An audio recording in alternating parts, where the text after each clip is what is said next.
Union Home and Corporation Minister Amit Shah virtually inaugurated and laid foundation stone for various developmental projects worth 146 crore rupees in Gandhinagar, Gujarat this afternoon.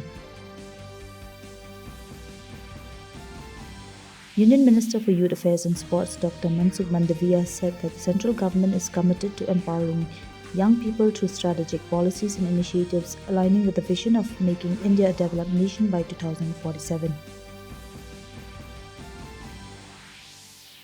The Indian Space Research Organization has successfully completed the undocking of 2 satellites, part of the Space Docking Experiment SpaceX mission, marking a significant milestone in India's space exploration journey. Union Ayush Minister Pratap Rao Jadhav today inaugurated Yoga Mahotsav 2025 in New Delhi to mark the 100-day countdown to the 11th International Yoga Day, which will be held on 21st June.